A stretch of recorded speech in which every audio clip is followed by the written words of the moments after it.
Welcome to top news. Indiramma రాజ్యం అధికారంలోకి వస్తే 6 నెలలు కూడా ఉండనియరా? 40% ఓట్లతో గెలిచిన ప్రభుత్వాన్ని పడగొడతారా? పాలమూరు బిడ్డ రాష్ట్రాన్ని పాలించకూడదా అని తెలంగాణ ముఖ్యమంత్రి రేవంత్ రెడ్డి ప్రశ్నించారు. మహబూబ్ నగర్ లో పాలమూరు ప్రజా దీవెన సభలో ఆయన పాల్గొన్నారు. ఈ సందర్భంగా మాట్లాడుతూ తమ ప్రభుత్వాన్ని కూలదోసే దమ్ము ఎవరికీ లేదన్నారు. 10 ఏళ్లు పాలించిన వారు 2 నెలలకో ప్రభుత్వాన్ని కూలగొడతామని అంటున్నారని మండిపడ్డారు. ఎవరైనా తోక జాడిస్తే కత్తిరించే కత్తెర తన చేతిలోనే ఉందన్నారు. పార్టీ ఫిరాయింపులు, పార్టీలను చీల్చడమే బీఆర్ఎస్ విధానమా అని మండిపడ్డారు. చెప్పినావు కదా, తుమ్మిళ్ళ దగ్గర కూర్చొని ప్రాజెక్టు పూర్తి చేస్తా, అలంపూర్ గద్వాలకు నీళ్లు ఇస్తా అని చెప్పినావు కదా. 10 ఏళ్ళైనా నువ్వు ఆ పని చేయకపోతే మా మిత్రుడు సంపత్ కుమార్ గారు ఆయనలో తుమ్మిళ్ళ కోసం ఆడ కూర్చేసి రాబిడ్డ కుర్చీలో కూర్చుందిరా అని దీక్ష చేస్తే మేము వెళ్ళి మద్దతు ఇచ్చినాం. కూర్చేసుకొని కూర్చొని తుమ్మిళ్ళని పూర్తి చేయలేదు, కానీ మందేసుకొని పాములో బోర్ల పక్కల పండుతుంది. అందుకే ఇవాళ ఈ తెలంగాణ రాష్ట్రంలో ఇందిరమ్మ రాజ్యం కాంగ్రెస్ ప్రభుత్వం ఏర్పడిన వెంటనే పెద్దలు ఉత్తమ్ కుమార్ రెడ్డి గారితో మాట్లాడి పాలమూరు జిల్లాలో ఉన్న ప్రతి ప్రాజెక్టును ఆదివాసి కావచ్చు, తుమ్మిళ్ళ కావచ్చు, పాలమూరు రంగారెడ్డి ఎత్తిపోతలు కావచ్చు, కల్వకుర్తి కావచ్చు, భీమ కావచ్చు, నెట్టంపాడి కావచ్చు, కోయిల్సాగర్ కావచ్చు, మక్తల్ నారాయణపేట కొడంగల్ ఎత్తిపోతల పథకం కావచ్చు, ఈ ప్రాజెక్టులకు నీళ్లు ఇవ్వాలి, పాలమూరు పచ్చని పంటలతో పండాలి అని మా ప్రయత్నం చేసినాం, సమీక్ష చేసి. అందుకే మిత్రులారా, ఈ వేదిక మీద నుంచి ఒక మాట చెప్పదలుచుకున్నా. ఈ పాలమూరులో విద్య కోసం, వైద్య కోసం, ఉద్యోగాల కోసం, ఉపాధి కోసం, సాగునీటి ప్రాజెక్టుల కోసం planning commission vice chairman Chinna Reddy గారి నేతృత్వంలో ఒక ప్రత్యేకమైన వ్యవస్థను ఏర్పాటు చేసి ప్రతి నియోజకవర్గంలో కావాల్సిన అభివృద్ధి పనులకు వేగంగా అనుమతులతో పాటు నిధులు ఇచ్చే బాధ్యత నేను తీసుకుంటా. ఈ పాలమూరును అభివృద్ధి పదం వైపు నడిపించే బాధ్యత నాది. మీ బిడ్డను ఈ మట్టిలో పుట్టిన రేపు ఒకవేళ చావే వస్తే ఈ పాలమూరు మట్టిలో కలిసే మీ బిడ్డ, నల్లమల అడవుల నుంచి వచ్చిన బిడ్డ ఈ తెలంగాణ రాష్ట్రానికి ముఖ్యమంత్రిగా ఉన్నాడు. ఈ పాలమూరును దేశంలోనే ఆదర్శంగా ఉంచే జిల్లాగా అభివృద్ధి చేసే బాధ్యత నేను తీసుకుంటా. మిత్రులారా, ఇవాళ మీ బిడ్డ నాకు మీ భయం ఎందుకని నేను అడుగుతున్నాను. ఇవాళ మీ వాడు, మీ సోదరుడు, మీ మధ్య నుంచి వచ్చినోడు, స్థానిక సంస్థల బాధలు తెలిసినోడిని, జడ్పీటీసీ ఉంటే బాధే ఉంటుంది, ఎంపీటీసీ ఉంటే బాధే ఉంటుంది, వాళ్ళ గౌరవం ఎట్లుండాలి, సర్పంచుల మర్యాద ఎట్లా కాపాడాలని తెలుసుకుంటారు. ఇవాళ వాళ్ళందరూ పనులు చేసి బిల్లులు రాక ఆత్మహత్యలు చేసుకునే పరిస్థితి ఉన్నది. కొంతమంది ఆత్మహత్యలు చేసుకున్నారు, కొంతమంది ఆలి మీద ఉన్న తాలి పుస్తకాలు అమ్ముకున్నారు. మీ బాధ నాకు తెలియదా? నేను చూడలేదా? మీ కష్టాలు తీర్చాలనేదే కదా నా ఆలోచన. మళ్ళీ ఇప్పుడు శాసన మండలి ఎన్నికలు ఇక్కడ వచ్చినాయి. మన ఎమ్మెల్యే కసిరెడ్డి నారాయణ రెడ్డి రాజీనామా చేస్తే శాసన మండలి ఎన్నికలు వచ్చినాయి. తొందరలోనే ఈ ఎన్నికల్లో పార్టీ పరంగా జీవన్ రెడ్డిని అభ్యర్థిగా ఏఐసిసి ప్రకటించబోతుంది. శాసన మండలి ఎన్నికల్లో ఆనాడు నన్ను ఎట్లయితే గెలిపించారో కాంగ్రెస్ పార్టీ తరఫున జీవన్ రెడ్డిని ఈ పాలమూరు శాసన మండలి ఎన్నికల్లో గెలిపించండి. ఈ రాష్ట్రానికి, ఈ జిల్లాకు ఉపయోగపడతాడు. ఎంపీటీసీల, జడ్పీటీసీల మర్యాద కాపాడతాడు. మీ పెండింగ్ బిల్లులను విడుదల చేపించే బాధ్యత జీవన్ తీసుకుంటాడు, సహకరించే బాధ్యత నేను తీసుకుంటాను. ఇదే కాదు మిత్రులారా, ఇవాళ ఆలోచన చేయండి. కేసీఆర్, టీఆర్ఎస్ వాళ్ళు మాట్లాడుతున్నారు, కృష్ణానది జలాలలో 10 ఏళ్ళైన ప్రాజెక్టులు పూర్తి చేయలే. రోజమ్మ పెట్టిన రాగి సంకటి, నాటికోడు పులుసు తిని పల్చి అల్సిచ్చి ఇవాళ కృష్ణానది జలాలు రాయలసీమలకు తరలించకపోతుంటే పోతిరెడ్డిపాడు పొక్క పెద్దదైనా, ముచ్చుమర్రిలో నీళ్లు పోయినా, మాల్యాలలో లిఫ్టులు పెట్టిన కేసీఆర్ నోట్లో ఏం పెట్టుకున్నాడని నేను అడుగుతున్న. 10 ఏళ్ళు ఎందుకు మాట్లాడలేదు? మేము వచ్చినాక కొట్లాడి మేము ఆపాలనే ప్రయత్నం చేస్తుంటే మా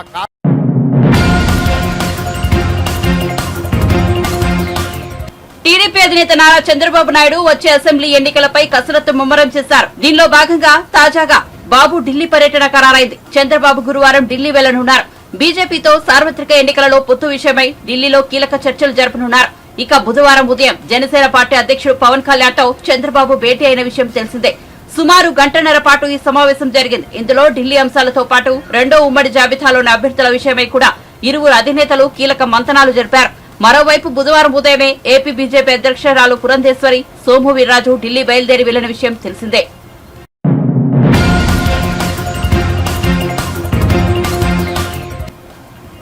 ఏపీ ముఖ్యమంత్రి జగన్మోహన్ రెడ్డి రైతులకు పెట్టుబడి రాయితీలను విడుదల చేశారు. మిచాంగ్ తుఫాన్తో పాటు ఇతర విపత్తుల కారణంగా గతేడాది నష్టపోయిన సుమారు 11.59 లక్షల మంది రైతన్నల ఖాతాలకు 1294.58 కోట్ల పంట నష్టపరిహారాన్ని బుధవారం సీఎం జగన్ తాడేపల్లి క్యాంపు కార్యాలయం నుంచి బటన్ నొక్కి జమ చేశారు. అనంతరం ముఖ్యమంత్రి మాట్లాడుతూ ఖరీఫ్ వర్షాభావం వల్ల మిచాంగ్ తుఫాన్ కారణంగా నష్టపోయిన రైతులకు సీజన్ ముగిసేలోగా రైతన్నలకు తోడుగా అండగా తమ ప్రభుత్వం ఉంటుందని చెప్పారు. రైతులు నష్టపోకూడదని తమ ప్రభుత్వం లక్ష్యమని సీఎం జగన్ వెల్లడించారు.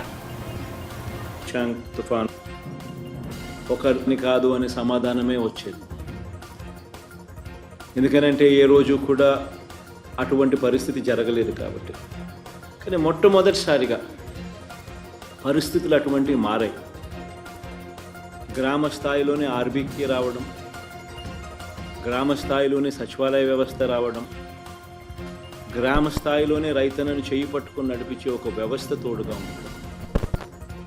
పంట సాగు చేసిన ప్రతి ఎకరా కూడా ఈ క్రాప్ లేక నమోదు కావడం, ఆ ఈ క్రాప్ నమోదు వల్ల ఆ సచివాలయం పరిధిలో ఏ పంట ఎవరేశారు, ఎన్ని ఎకరాల్లో వేశారు, ఏ పంట వేశారు అన్న పూర్తి డేటా అందుబాటులోకి రావడం, ఏ పంట నష్టం జరిగినా కూడా వరదల వల్ల కానివ్వచ్చు, మరో కారణం వల్ల కావచ్చు, ఏ పంట ఎప్పుడు నష్టం జరిగినా కూడా అత్యంత పారదర్శకంగా ఏకంగా సచివాలయం పరిధిలోనే లిస్టులన్నీ కూడా డిస్ప్లే చేసి, ఇదిగో ఈ సచివాలయం పరిధిలో ఈ పంటలు వేసిన రైతన్నలు నష్టపోయారు, ఇన్ని ఎకరాల్లో నష్టపోయారు, ఇదిగో లిస్టు అని చెప్పి ఏకంగా సచివాలయంలో పెట్టడం,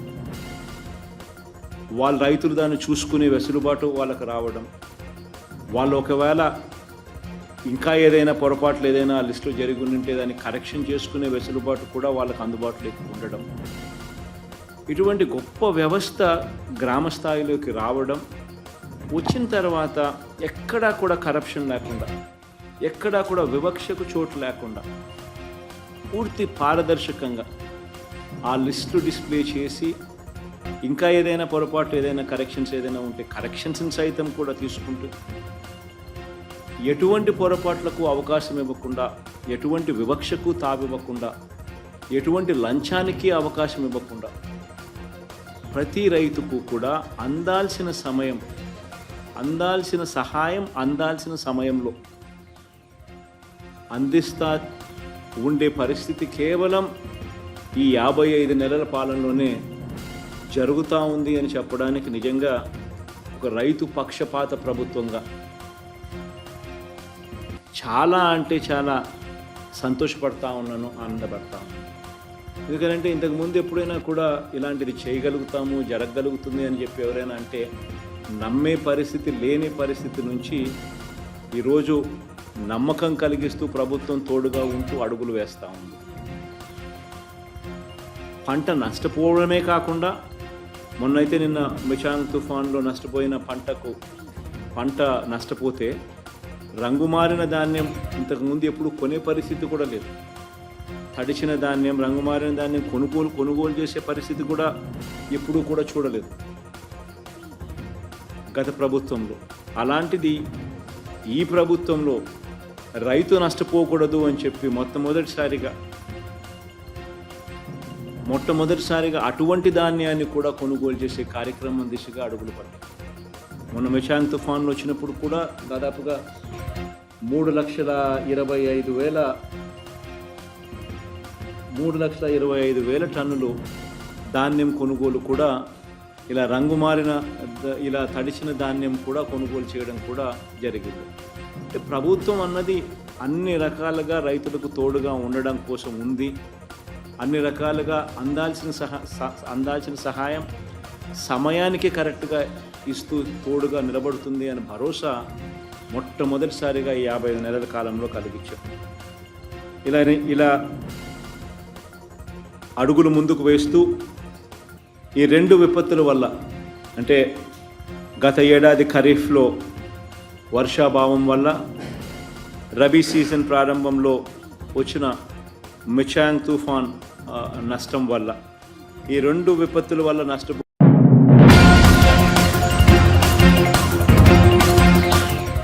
గత ప్రభుత్వ నిర్లక్ష్యంతోనే ముత్యంపేట చక్కెర పరిశ్రమ మూతపడిందని, ఎన్ని ఇబ్బందులున్నా ఫ్యాక్టరీని తెరిపిస్తామని మంత్రి శ్రీధర్ బాబు స్పష్టం చేశారు. మూసేసిన పరిశ్రమను పరిశీలించేందుకు వెళ్తున్న శ్రీధర్ బాబు మార్గం మధ్యలో జగిత్యాలలో ఎమ్మెల్సీ టి జీవన్ రెడ్డి, విప్లు, అడ్లూరి లక్ష్మణ్ కుమార్, ఆది శ్రీనివాస్ తో కలిసి మీడియాతో మాట్లాడారు. కాంగ్రెస్ ప్రభుత్వం రైతుల సంక్షేమం కోసం కట్టుబడి ఉందన్నారు. నిజాం షుగర్ ఫ్యాక్టరీ మా మేనిఫెస్టోలో పెట్టిన ప్రధానమైన అంశం.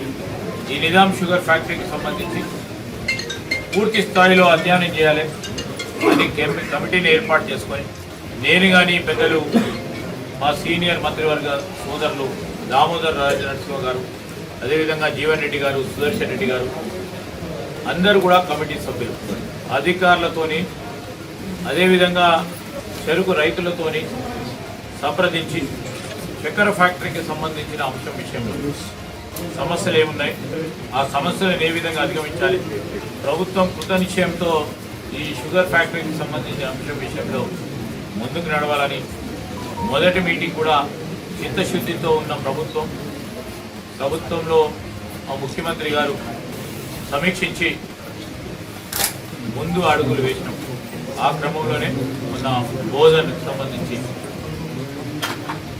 నిజాం షుగర్ ఫ్యాక్టరీకి సంబంధించిన యూనిట్ని సందర్శించి అక్కడ రైతులతో సంప్రదింపులు చేసి చాలా సంవత్సరాలు దాన్ని నడిపిన యాజమాన్యంతో కూడా సంప్రదింపులు చేసి అదేవిధంగా మా అధికారులతో సంప్రదింపులు చేసి ప్రధానమైన చిక్కుముళ్లను ఏ విధంగా, ఎందుకంటే గత ప్రభుత్వ హయాంలో ఎన్సీఎల్టీకి పోయి పూర్తి స్థాయిలో నష్టపోయి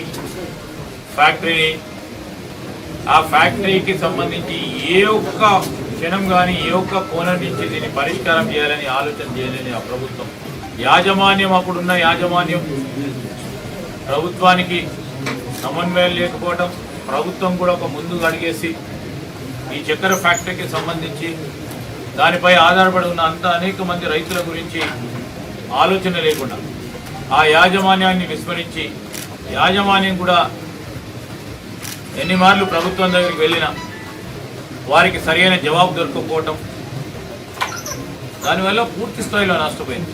వన్ టైం రీపేమెంట్ ఇచ్చే క్రమంలో వందలాది కోట్లు ఈరోజు బ్యాంకు చెల్లించాల్సిన అవసరం ఏర్పడ్డది టీఆర్ఎస్ పార్టీ ప్రభుత్వం వల్ల.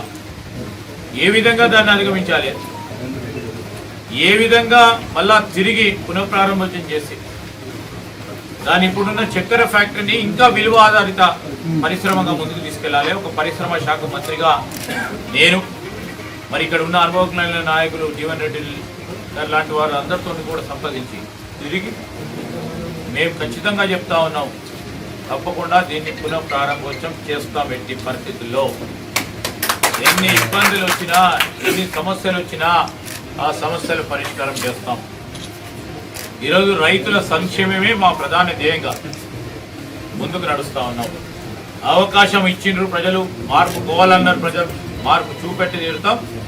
అదేవిధంగా ఈ చక్కెర ఫ్యాక్టరీకి సంబంధించిన దానిపైన ఆధారపడి ఉన్న రైతు సోదరుల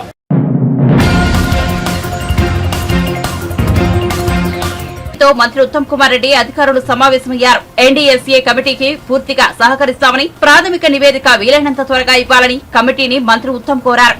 నివేదిక కారణంగా మరమ్మతులతో పాటు చర్యలు ఉంటాయని స్పష్టం చేశారు.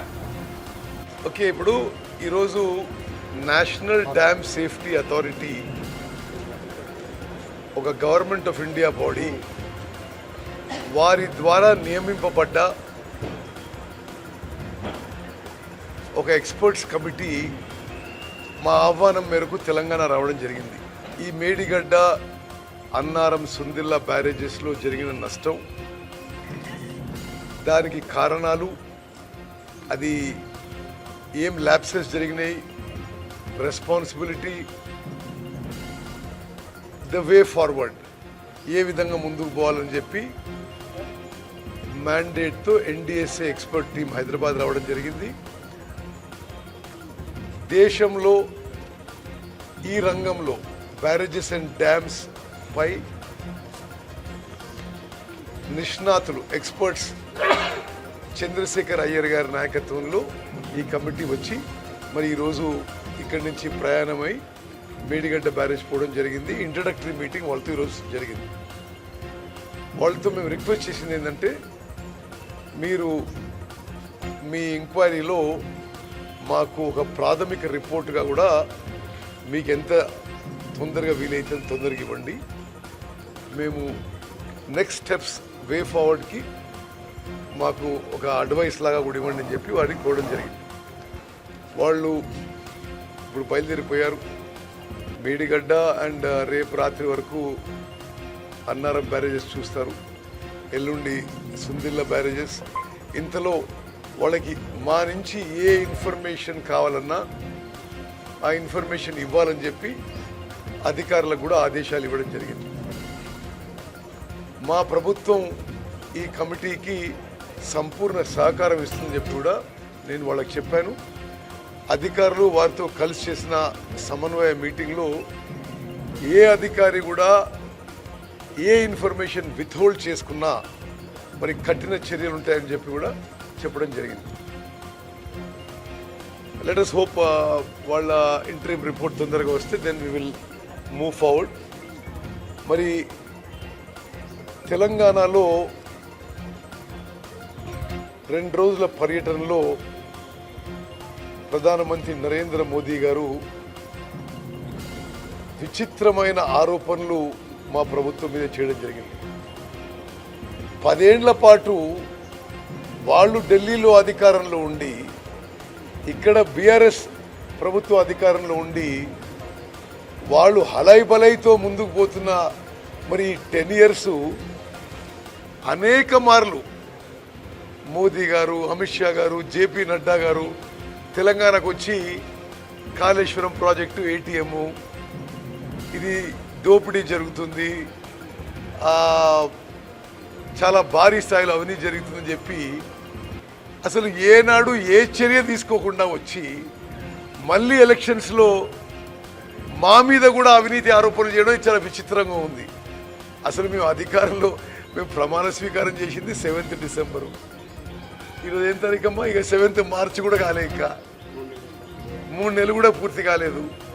మరి మీరు బీఆర్ఎస్ కలిసి ప్రయాణం చేసి, మీరు కలిసి ప్రయాణం చేసిన సమయంలో మీరే పవర్ ఫైనాన్స్ కార్పొరేషన్ నుంచి మరి సుమారు 50,000 కోట్లు, రూరల్ ఎలక్ట్రిఫికేషన్ కార్పొరేషన్ నుంచి 20,000 కోట్లు, బ్యాంకుల నుంచి 10,000 కోట్లు, అసలు ప్రాజెక్టు సరిగా అప్రైజ్ చేయకుండా మీరు వాళ్ళకి అమౌంట్ ఇచ్చి అవినీతి ఆస్కారం చేసి మీరు మా మీద ఆరోపణలు చేయడం, ఇది నేను పూర్తిగా అభ్యంతరకరం, ఖండిస్తున్నాం. వాస్తవం లేని విషయాలు. అదేవిధంగా కాళేశ్వరం ప్రాజెక్టు వాళ్ళు ఉన్నప్పుడే సిడబ్ల్యూసి 80,000 కోట్లకి మొత్తం ఖర్చుగా అప్రూవ్ అయింది.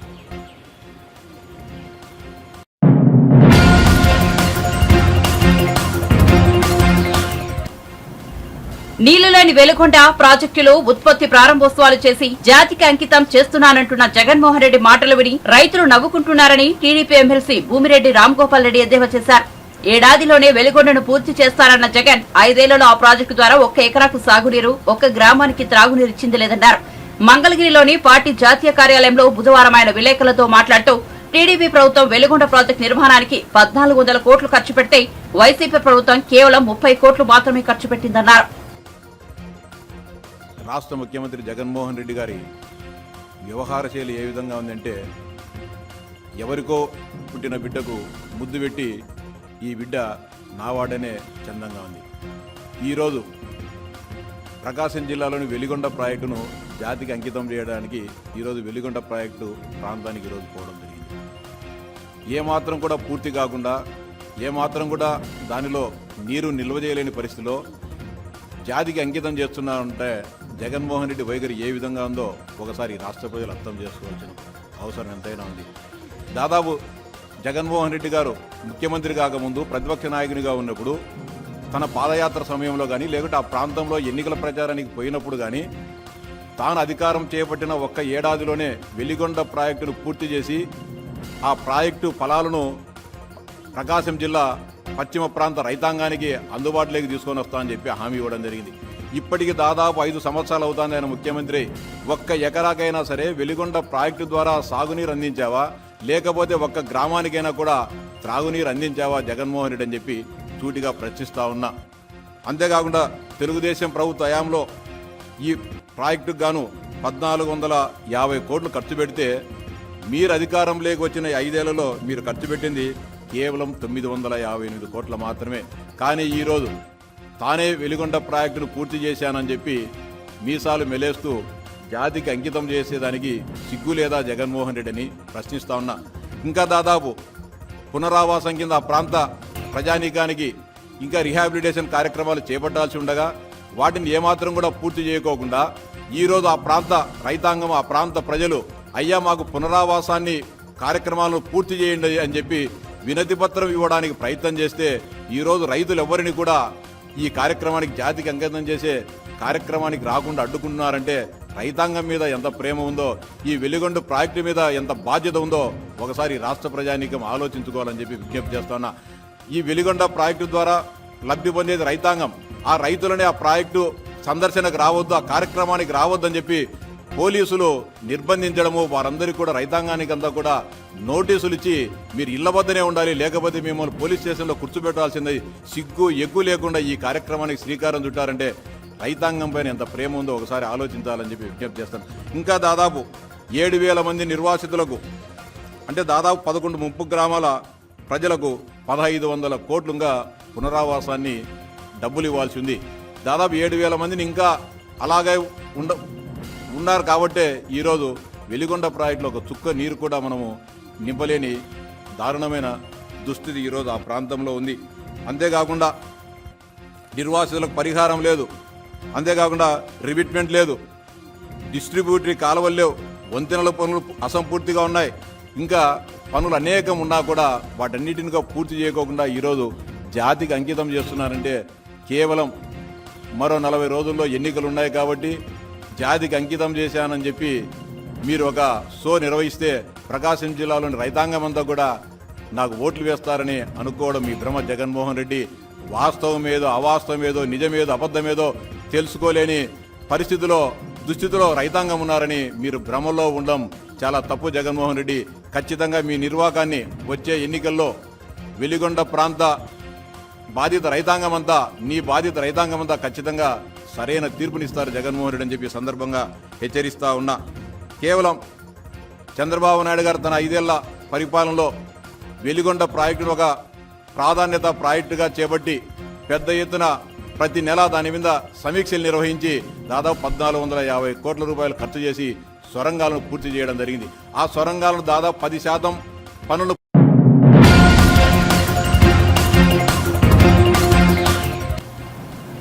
దేశంలో పేదలకు కోట్లాది ఇళ్లు కట్టించిన ప్రధాని నరేంద్ర మోదీకి సొంతిల్లే లేదని BJP MP doctor K Laxman అన్నారు. బుధవారం బీజేపీ కార్యాలయంలో ఆయన మీడియాతో మాట్లాడుతూ దేశ ప్రజలే మోదీ కుటుంబ సభ్యులున్నారు, అసాధ్యాన్ని సుసాధ్యం చేసిన ఘనత మోదీదే అన్నారు. మాజీ సీఎం కేసీఆర్ కొడుకునో కూతురునో సీఎం చేయడానికి పనిచేస్తున్నారని ఆరోపించారు. ప్రజలను మోసం చేసి కాంగ్రెస్ అధికారంలోకి వచ్చిందన్నారు. 6 గ్యారంటీల పేరుతో తెలంగాణ ప్రజలను ముఖ్యమంత్రి రేవంత్ రెడ్డి మోసం చేస్తున్నారని విమర్శించారు. మహిళలకు నెలకు 2,500 ఎప్పుడు ఇస్తారు అని ప్రశ్నించారు. 500 రూపాయలకి సిలిండర్ ఇస్తామని చెప్పి ఇప్పుడు కొర్రీలు పెడుతున్నారన్నారు. విస్తృతంగా పర్యటిస్తూ ప్రారంభోత్సవాలు, శంకుస్థాపనలు, దేశానికి ఈ యొక్క ప్రాజెక్టును అంకితం చేస్తూ ఉంటే గతంలో ఏనాడు లేని విధంగా ఈ అభివృద్ధి దూసుకుపోతూ ఉంటే జీర్ణించుకోలేక, సహించలేక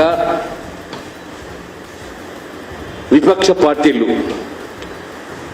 కాంగ్రెస్ నేతృత్వంలో కొనసాగుతున్నటువంటి కూటమి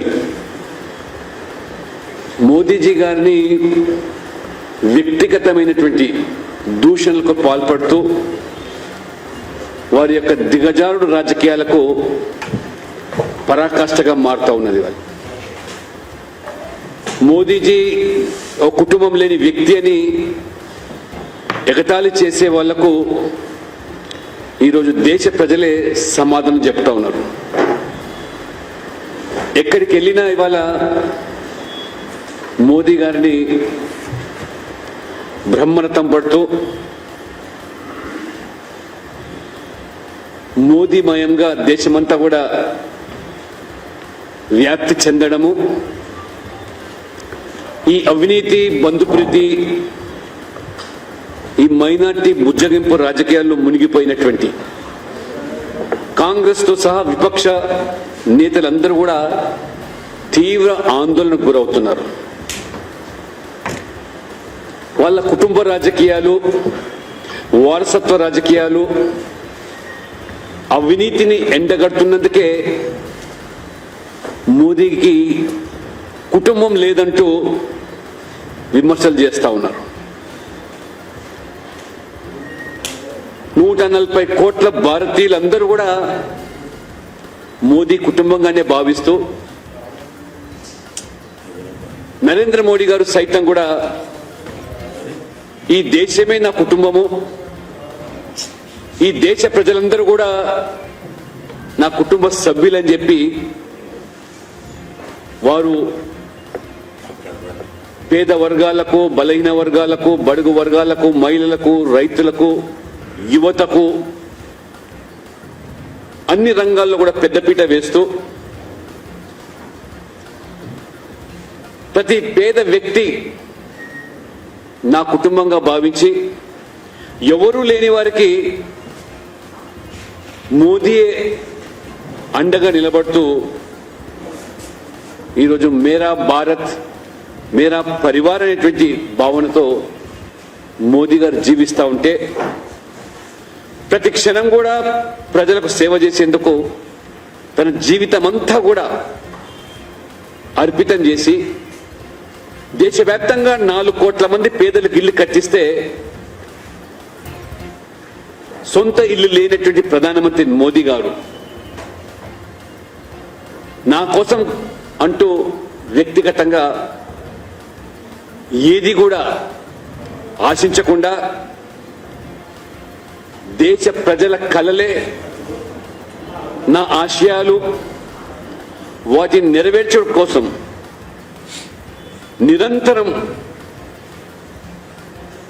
కష్టపడతాను, కృషి చేస్తానని రోజుకు 18 గంటలు పైగా పనిచేస్తూ ఉంటే ప్రజలు ముగ్ధులైపోయి వారి